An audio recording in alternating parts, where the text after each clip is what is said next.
Welcome back to Cool Clubs Reviews. Mark, everyone's going to want to know about the new P790 2023 version. Right. What have we got?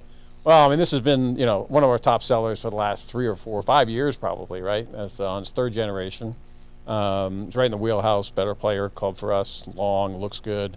It's got everything going for it. So it's been one of our top sellers, and I think it continue to be.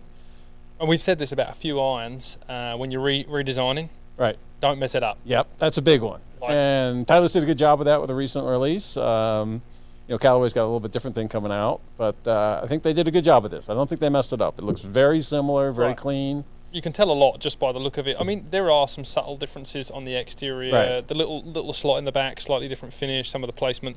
Right. But the overall, as you would want, is very, very close. The shapes looks very, very similar. And a lot of this stuff we can't show it on the review because it's all internal. Right. They've messed around with the CG. Each club has its own individual kind of CG.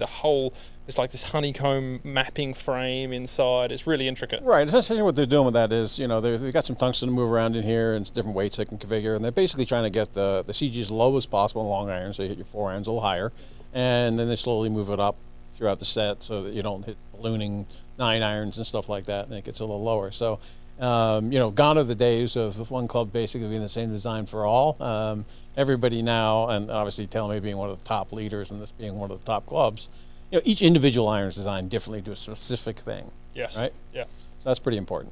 So I think we've got a few things to do here. Let's take a look at the numbers, and then we'll go backwards a little bit, and we'll compare it to the old model.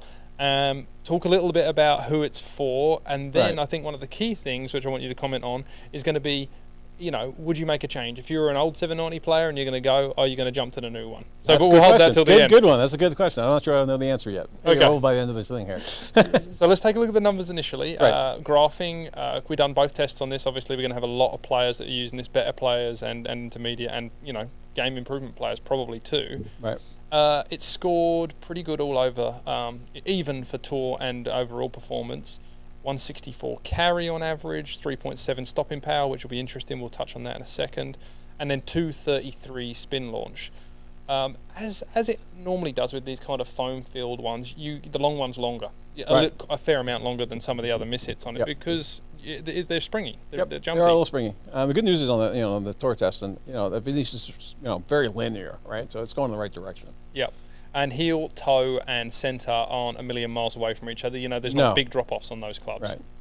So now let's just cross back to the old model as well. So the old model was 160 carry. So we picked up 4 yards with this thing. 4 yards is substantial. Without changing the look of it much, or changing the performance any detrimental ways anyway, that's pretty impressive. So what they've done to do that is they actually raised the launch over a degree. So when we started talking about how they're moving the weights around and lowering the CGs and stuff, they've raised the launch, over a degree, which is substantial. Yeah. And they dropped the spin a couple hundred RPMs, like almost 300-400.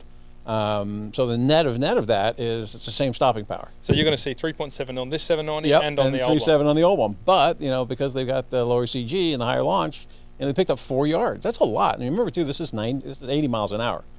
Right now, this is my speed. So 5 yards to me is like a half a club almost. That's a fair amount. At 90 miles an hour, you're gonna see more than that. You probably see 7 yards difference. Yeah, energy transfer stays the same on a good hit, and it's just got more going into it. Yeah. So like you said, a little bit higher launch, a little bit lower spin, but the net is the ball hits the ground at a similar angle and holds up the same. Yep, exactly. The spin launch is what people are going to see as different, and this is where we kind of protect ourselves a little bit with our technology. Right. I think it was around 260 was the old Correct. one, and 233. So that indicates that's the RPMs coming down a little bit, but the trade-off is nothing. Yep. Trade-off is basically the same stopping power. Okay. Right. So I mean, handicap range. We talk about it every time. It's not the be-all and end-all, but we kind of want to put something. This is a big range for this one, though, too, right? So I know some scratch players playing this, especially you guys that need distance. But I think I'm pretty comfortable up to a 12-15 handicap, especially if they're tending to get better. Yep. All round number as like a single number, I'd probably say this is nearly 8 handicap. Where are you sitting on that? I fit so many people into it. I fit that full spectrum. I might have even pushed over 15 handicap a couple of times. You can probably get to 18, especially if the guy's getting better, younger player, something like that. But I think, I look at my dad as a good example. Dad plays, he fluctuates throughout the year. In the winter, he's down to probably a 13 handicap, and then he gets himself in the summer down to a 9. And I think this is kind of a great range for him in that. It's going to give him a bit of distance. It looks great, and I think this is that player that, oh, I want a blade, I want to look at a blade, but you need a little bit of love, Right. and this really does give and it. some distance too. Right. Right. Now the really hard question: would you make the change? I might actually, and a lot of times I say no because usually the differences are so small. It's not much. I mean, Tyler did a great job with their new irons that they came out with, and they're fantastic. They feel better and everything else. The only real reason to change though is the distances weren't that different. It was maybe a little more forgiving and maybe cosmetics. Yeah.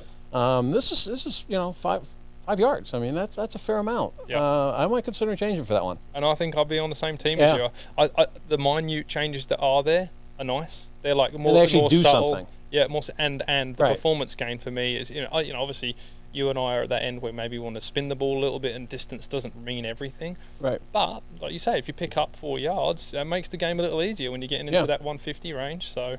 Yeah, they've done a really good job of this. You usually don't see that big a change without some dramatic changes to how it looks and how it plays. And they seem to have managed to pull that off. Good job, Taylor, mate. Yeah, good job on this one. Yeah. Thanks.